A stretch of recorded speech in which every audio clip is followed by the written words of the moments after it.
আমন্ত্রণ জানাচ্ছি এটিএন বাংলার বিশেষ সাপ্তাহিক আয়োজন চট্টল এক্সপ্রেস। সঙ্গে আছে আমি শামুন হুসাইন।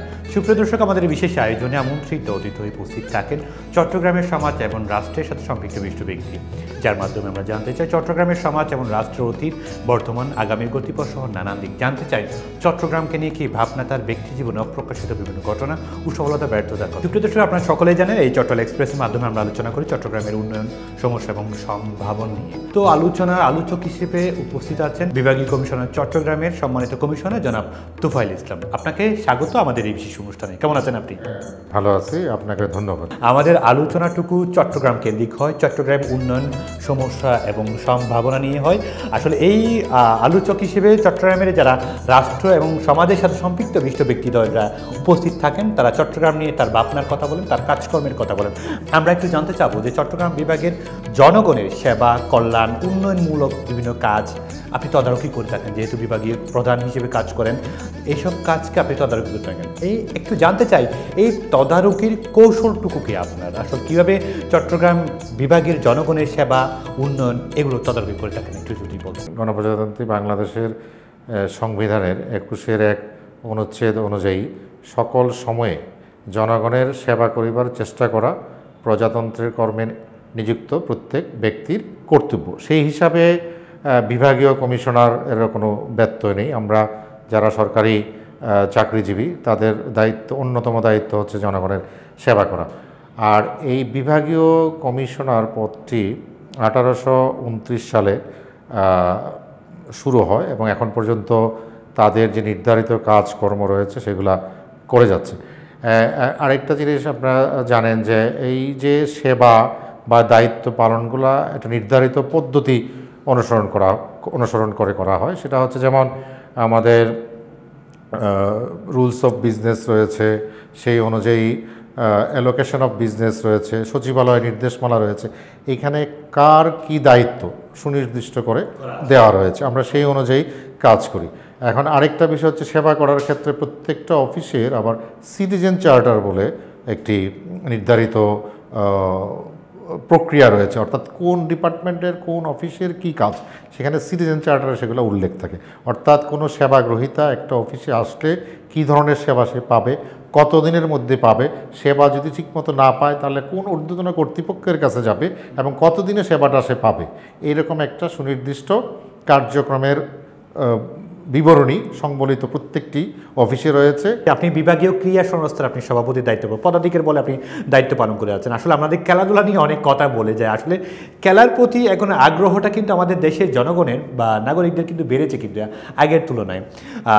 একটু আপনি বলবেন যে খেলাধুলার জন্য আপনার প্রতিনিয়ত কী করে যাচ্ছে, যেহেতু আপনি বিভাগীয় প্রধান হিসেবে পদাধিকার বলে আপনি বিভাগীয় ক্রীড়া সংস্থার সভাপতি, এবং আমাদের চট্টগ্রাম বিভাগে খেলাধুলার পরিবেশটুকু কীরকম আছে এবং এখন আরও ডেভেলপ করার জন্য কোনো মাঠ বা স্টেডিয়ামের কোনো প্রয়োজন পড়ে কিনা, খেলোয়াড় বৃদ্ধি করবে আপনাদের কোনো পরিকল্পনা আছে কিনা, এই জন্য যদি একটু বলতেন, বা এই সব প্রক্রিয়াগুলো সহজীকরণের জন্য কী কী প্রক্রিয়া আপনারা হাতে নিয়েছেন? ধন্যবাদ।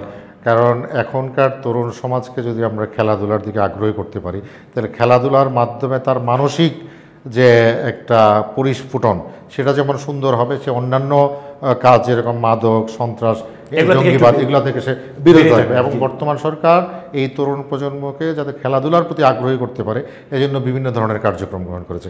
আমি যদি চট্টগ্রামের কথা বলি, মাননীয় প্রধানমন্ত্রী একটি বিশেষ গুরুত্ব দিয়েছে, প্রতিটি উপজেলায় মাঠ হবে, প্রতিটি ইউনিয়ন পর্যায়ে খেলার মাঠ হবে।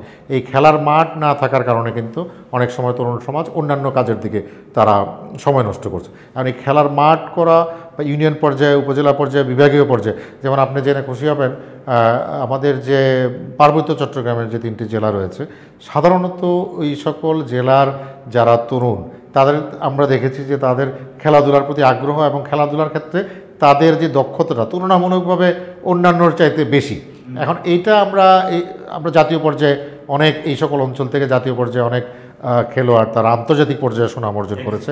এখন তাদেরকে যদি আমরা ঠিকমতো পরিচর্যা করি, তাদেরকে যদি আমরা সঠিকভাবে সুযোগ দিই, তাহলে আমি মনে করি আঞ্চলিক পর্যায়ে, বিভাগীয় পর্যায়ে এবং জাতীয় পর্যায়ে নয়, শুধু আন্তর্জাতিক পর্যায়েও আমাদের সুনাম, খেলাধুলার ক্ষেত্রে সুনাম বৃদ্ধি পায়। এই জন্য আমরা 3টি পার্বত্য জেলায় খেলাধুলার জন্য বিশেষ কিছু স্টেডিয়াম, খেলাধুলার ক্ষেত্র তৈরি করার জন্য আমরা ইতিমধ্যে প্রস্তাব প্রেরণ করেছি যুব ক্রীড়া মন্ত্রণালয়। আমরা চেষ্টা করছি এবং আশা রাখি যে হয়তো অদূর ভবিষ্যতে আমরা এখানে যদি পেয়ে যাই, তাহলে তাদেরকে যদি আমরা ঠিকমতো দেখভাল করতে পারি, তাদের যদি ওয়েলবিংগুলো আমরা বিবেচনা করি, তাহলে আমার মনে হয় পার্বত্য চট্টগ্রামে যারা পিছিয়ে পড়া জনগোষ্ঠী রয়েছে তাদেরকে আমরা খেলাধুলার সাথে সম্পৃক্ত করব। আরেকটা বিষয় হচ্ছে আমি বিভাগীয় কমিশনার পদাধিকার বলে বিভাগীয় ক্রীড়া সংস্থার সভাপতি। ঠিক একইভাবে আমরা যদি আবার সেই আরেকটু নিচের দিকে যাই, জেলা পর্যায়ে জেলা প্রশাসক, জেলা ক্রীড়া সংস্থার সভাপতি, উপজেলা পর্যায়েও কিন্তু রয়েছে, উপজেলা পর্যায়ে উপজেলা নির্বাহী অফিসার কিন্তু সভাপতি, এবং তাদের একটা কমিটি রয়েছে। আমি যেমন কিছুদিন আগে, আপনারা জানেন যে চট্টগ্রামের বলি খেলা, এটি জব্বারের বলি খেলা একটি ঐতিহ্যবাহী খেলা। এর পাশাপাশি আবার আমরা দেখেছি যে কক্সবাজারে ডিসি সাহেবের বলি খেলা একটি রয়েছে। আমি সৌভাগ্য হয়েছিল সেখানে এই খেলাটি সরাসরি দেখার। তো ওখান থেকে আমি যে জিনিসটা অনুধাবন করতে পেরেছি যে জব্বারের বলি খেলায় যে চ্যাম্পিয়ন হয়েছে সেই বলি বাঘা শরীফ সম্ভবত ওনার নামটা, উনি কিন্তু ওই ডিসি সাহেবের বলি খেলায় অংশগ্রহণ করেছে।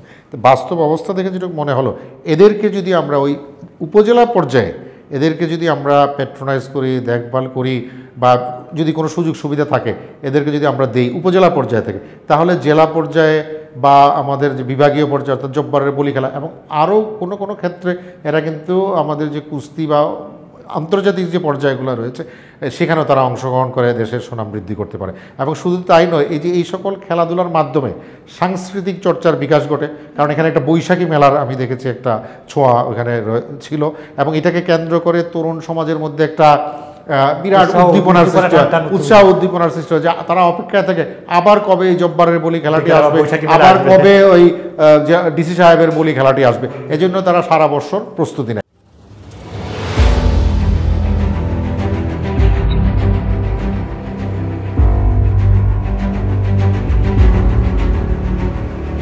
Welcome to N Mohammed Group. For over 50 years, N Mohammed Group has been promise-bound to the self-reliance for company, community, and country its quality products and services, entrusting the first priority to the necessity and capability of the people of Bangladesh.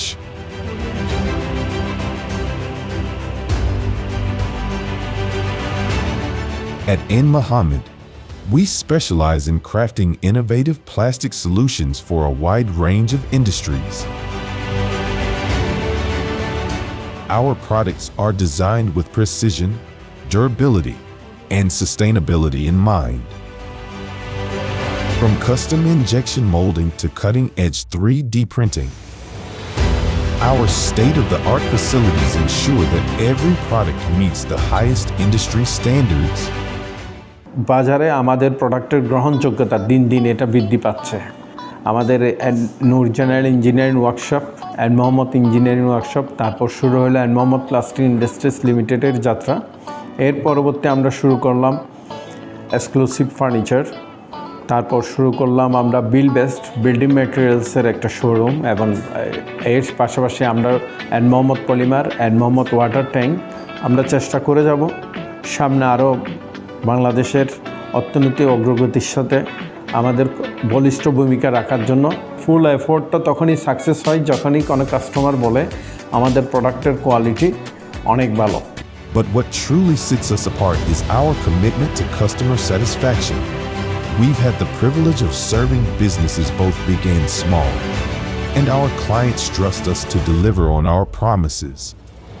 N Mohammed Group, since 1968. অত্যাধুনিক থেরামিক্স পদ্ধতিতে উৎপাদিত SARM TMT বার যে কোনো নির্মাণকে রাখে ভেতর থেকে মজবুত। Excellent metallurgical quality ও 600 degree high temperature resistance steel, যা সর্বোচ্চ মাত্রায় ভূমিকম্পন সহায়ক নিশ্চিত করে শতভাগ নিরাপত্তা। Seema automatic rerolling mills limited, the finest steel for ever.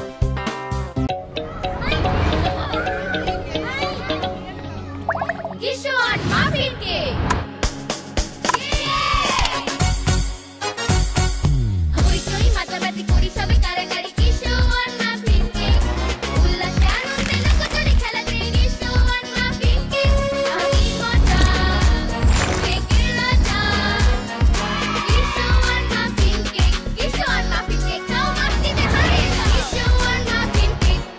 এক্ষেত্রে মাননীয় কমিশনার, যেহেতু আপনি বিভাগীয় ক্রীড়া সংস্থার সভাপতি, খেলোয়াড়দের ট্রেন আপের কোনো আপনাদের আছে কিনা, ব্যবস্থা আছে কিনা? সুষ্ঠু আমরা যে সকল, যেমন সেই প্রতিযোগিতাগুলো প্রথমে উপজেলা পর্যায় থেকে জেলা পর্যায় থেকে বিভাগীয় পর্যায়ে, সেখানে আমরা যদি কোনো প্রতিভাবান খেলোয়াড় পাই, তাহলে যেটা করা হয় প্রথমে সেই খেলোয়াড়টির প্রতিভার বিকাশ ঘটানোর জন্য আমরা জাতীয় পর্যায়ের যে বিভিন্ন কমিটিগুলো রয়েছে সেখানে তাদের সাথে যোগাযোগ করি, তাকে প্যাট্রোনাইজ করি, সে যাতে ওখানে অংশ নিতে পারে, সে যেখানে সুযোগ পায় তাদেরকে আমাদের যে জেলা পর্যায়ের যে কমিটি রয়েছে, বিভাগীয় পর্যায়ের যে কমিটি রয়েছে, সেখানে কিছু কিছু প্রশিক্ষক রয়েছে, তাদেরকে আমরা প্রশিক্ষণের ব্যবস্থা করি। বা অন্যান্য যে বিভাগীয় পর্যায়ে, জেলা পর্যায়ে, তারা যখন একদম গ্রাম পর্যায় থেকে আসে তখন তাদেরকে ছোট পর্যায়ে থাকা খাওয়ার ব্যবস্থা করে, প্রশিক্ষণের ব্যবস্থা করে, যাতে জাতীয় পর্যায়ে যখন প্রতিযোগিতা যায় তখন আমাদের জেলার বা আমাদের বিভাগের বা আমাদের উপজেলা থেকে যে প্রতিনিধিত্ব করে তার সম্মানটা বা আমাদের সম্মানটা যেন সে বৃদ্ধি করতে পারে, সেই উপযোগী করে গড়ে তুলে আমরা তারপর জাতীয় পর্যায়ে। ধন্যবাদ। আমি যদি এইভাবে বলতে চাই, চট্টগ্রাম জেলা নিয়ে একটু যদি কথা বলতে চাই, আপনি অনেকগুলো জেলার দায়িত্ব পালন করছেন প্রধান হিসেবে, আপনি আপনার আওতায় প্রায় 11টি জেলা নিয়ে আপনি কাজ করে থাকেন। যদি আমি স্পেশালি চট্টগ্রাম জেলার কথা বলি, চট্টগ্রাম জেলার ক্রীড়ার অবস্থাটুকু এখন কেমন এবং পরিবেশটুকু কেমন এবং তাদের খেলোয়াড়দের অবস্থানটুকু কেমন, কোনো সমস্যা আপনি দেখতে পাচ্ছেন কিনা, বা যেগুলা অতি সত্বর সমাধানের রূপ দেওয়া উচিত, এরকম কিছু সমস্যা আপনি দেখছেন কিনা? ধন্যবাদ। আমি যোগদানের পরে দেখেছি যে এখানে এম এ আজিজ স্টেডিয়াম রয়েছে, এখানে জহুর আহমেদ চৌধুরী স্টেডিয়াম রয়েছে, আউটার স্টেডিয়াম রয়েছে। আউটার স্টেডিয়ামটি এতদিন বিভিন্নভাবে অন্যান্য দখলে ছিল, এটাকে জেলা প্রশাসন থেকে এটা উদ্ধার করে খেলাধুলার উপযোগী করা হয়েছে এবং সিদ্ধান্ত নেওয়া হয়েছে এখানে কোনো ধরনের মেলা বা অন্যান্য কার্যক্রম করতে দেওয়া হবে না, এখানে শুধু খেলাধুলাই হবে। এই পাশাপাশি এই 3টি স্টেডিয়ামকে যদি আমরা চট্টগ্রাম জেলা বা চট্টগ্রাম মহানগরের ক্ষেত্র হিসাবে ধরি, তাহলে কিন্তু এখানে চর্চা করার সুযোগ রয়েছে। এখানে কিছুদিন আগেও আন্তর্জাতিক পর্যায়ে যে জহুর আহমেদ চৌধুরী স্টেডিয়ামে আন্তর্জাতিক মানের ক্রিকেট খেলা অনুষ্ঠিত হচ্ছে, এখানে বিপিএল অনুষ্ঠিত হচ্ছে, ঠিক একইভাবে এম এ আজিজ স্টেডিয়ামেও বিভিন্ন ধরনের খেলাধুলার চর্চা করা হচ্ছে। আর এই যে আউটডোর স্টেডিয়ামটাকে যদি আমরা উপযোগী করে তুলতে পারি, তাহলে স্বাভাবিক যে পাড়ায় মহল্লায় যে যারা খেলতে চায়, যারা তরুণ, যাদের দিকে আমরা চেয়ে আছি যে বাংলাদেশ সোনার বাংলা গড়ার ক্ষেত্রে তারা ভূমিকা রাখবে, তাদের যে প্রতিভাগুলো এখান থেকে হয়তো আউটডোর স্টেডিয়ামে খেলে যদি সে তার যোগ্যতা অর্জন করে, সে হয়তো এম এ আজিজ স্টেডিয়ামে খেলার যোগ্যতা অর্জন করবে। এম এ আজিজ স্টেডিয়াম থেকে খেলে তারপরে আন্তর্জাতিক পর্যায়ে, জাতীয় পর্যায়ে জহুর আহমেদ চৌধুরী স্টেডিয়ামে খেলার যোগ্যতা অর্জন করবে। এবং শুধু তাই না, এই উপজেলা পর্যায় থেকে পাশাপাশি অন্যান্য কিছু প্রতিযোগিতা রয়েছে। সেটা হচ্ছে, যেমন আপনারা জানেন যে বিভিন্নভাবে বঙ্গমাতা অনূর্ধ্ব প্রাথমিক শিক্ষার ক্ষেত্রে বঙ্গমাতা বালিকাদের ফুটবল হয়, জাতির পিতা বঙ্গবন্ধুর বালক প্রাইমারির ক্ষেত্রে হয়, কলেজ লেভেলে হয়। তাদের যে প্রতিযোগিতাগুলো একেবারে ইউনিয়ন পর্যায় থেকে বা স্কুল পর্যায় থেকে এসে যারা সেরা টিম, তারা বিভাগীয় পর্যায়ে আসে, বিভাগীয় পর্যায় থেকে জাতীয় পর্যায়ে অংশগ্রহণ করে। এবং জাতীয় পর্যায়ে যখন অংশগ্রহণ করে তখন আমাদের যে উপজেলা পর্যায়ের যে কমিটি রয়েছে, জেলা পর্যায়ের যে জেলা ক্রীড়া সংস্থা রয়েছে, আমরা তাদেরকে প্যাট্রোনাইজ করি। এবং অনেকেই, আমরা তো চট্টগ্রামের খেলাধুলার কথা যদি যান, তাহলে চট্টগ্রামের খেলাধুলার বা খেলোয়াড়দের ইতিহাস কিন্তু অনেক সমৃদ্ধ। বর্তমানেও জাতীয় দলে কয়েকজন ক্রিকেট বলেন, ফুটবল বলেন, এটা কিন্তু অনেক সমৃদ্ধ, এরকমই আমাদের খেলোয়াড় আমরা পেয়েছি। অতএব আমরা আশাবাদী এবং আমরা কাজ করে যাচ্ছি খেলাধুলার। এবং খুব সংক্ষেপে যদি বললেন স্যার, প্রতিটা উপজেলায় কি এরকম ভালো মানের কোনো স্টেডিয়াম করার কোনো পরিকল্পনা? এইটা অবশ্যই আমি একটু আগেই বলেছি যে মাননীয় প্রধানমন্ত্রী নির্দেশনা দিয়েছে যে শুধু উপজেলায় নয়, ইউনিয়ন পর্যায়ে খেলার মাঠ, উপজেলা পর্যায়ে খেলার মাঠ, যদি সম্ভব হয় কোনো জায়গায় এখনও উপজেলা পর্যায়ে স্টেডিয়াম তৈরির পরিকল্পনা চলেছে এবং কোনো জায়গায় ইতিমধ্যে সেই স্টেডিয়ামগুলো তৈরি করা হয়েছে।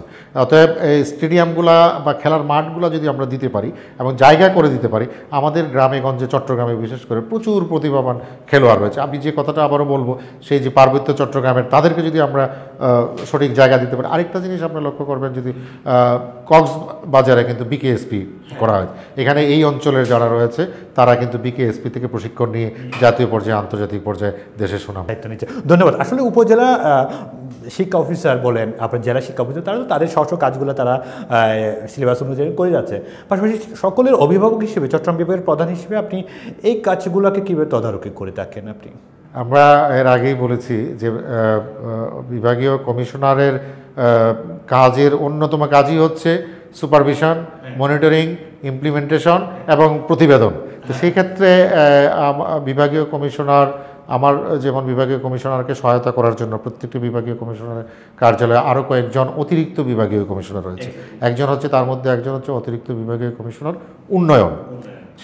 সেই উন্নয়নের যেমন সেও কিন্তু স্কুল বা শিক্ষা প্রতিষ্ঠানগুলো পরিদর্শন করে নিয়মিত।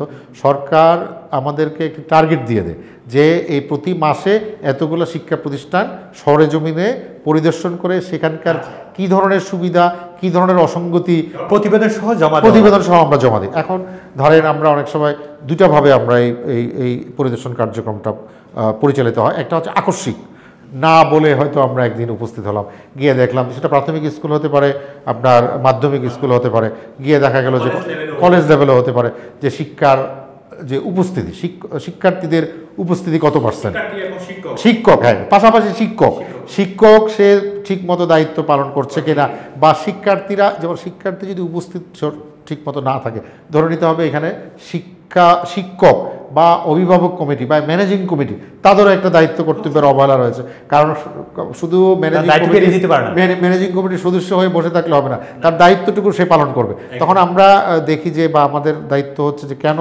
কম উপস্থিত, কেন, যেমন এই যে কিছুদিন আগে আপনি জানেন যে এসএসসি পরীক্ষার ফলাফল দেওয়া হয়েছে।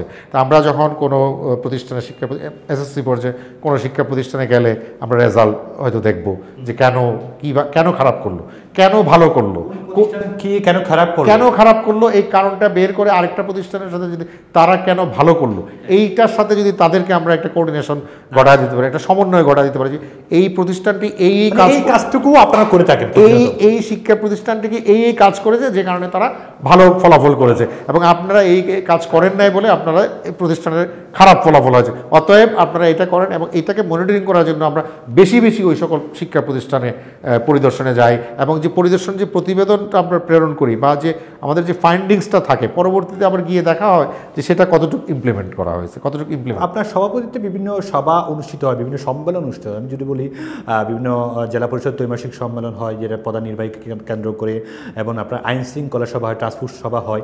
এইসব সভাকে আপনি কীভাবে কাজ করেন, যেহেতু অভিভাবক হিসেবে, প্রধান হিসেবে কীভাবে তদারকি করেন, এবং সেই সব সবার সম্মেলনের পরিবেশ নিয়ে যদি দু কথা বলতেন।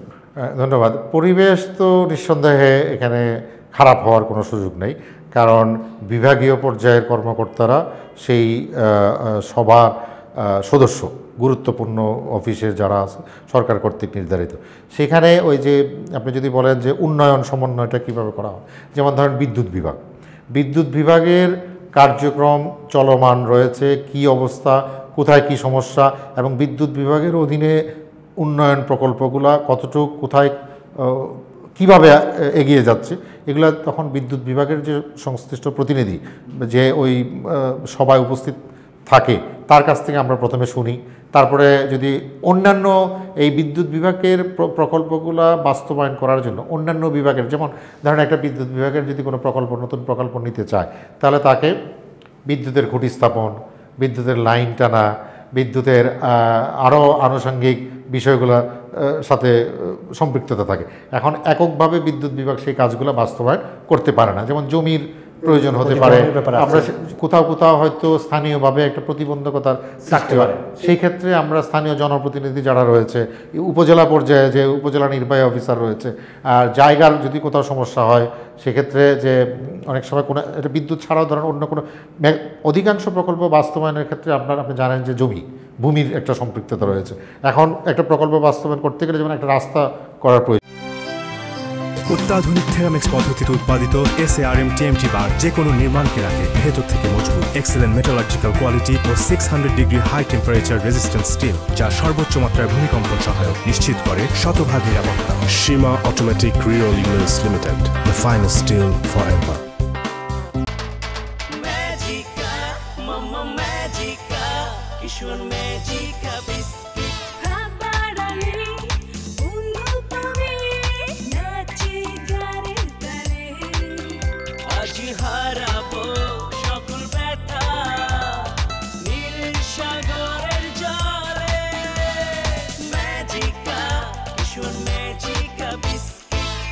কিশোয়ান ম্যাজিকা বিস্কুট, হাত বাড়ালেই বন্ধু পাবে।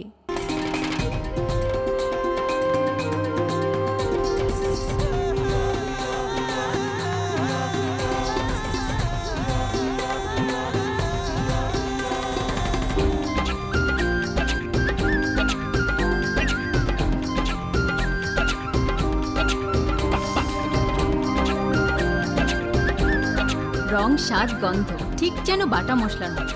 কেশওয়ান গুঁড়া মশলা, খাঁটি মান, খাঁটি স্বাদ। আপনি নির্বাচনী বোর্ডের সভাপতি এবং তার আদলে আপনি আপনার কার্যালয় বলেন, জেলা প্রশাসকের কার্যালয় বলেন, পুলিশ সুপার কার্যালয় বলেন, সেসবে তৃতীয় চতুর্থ শ্রেণীর কর্মচারীদেরকে আপনারা তারা নিয়োগ দিয়ে থাকে এবং এই বোর্ডের আদলে আর কি।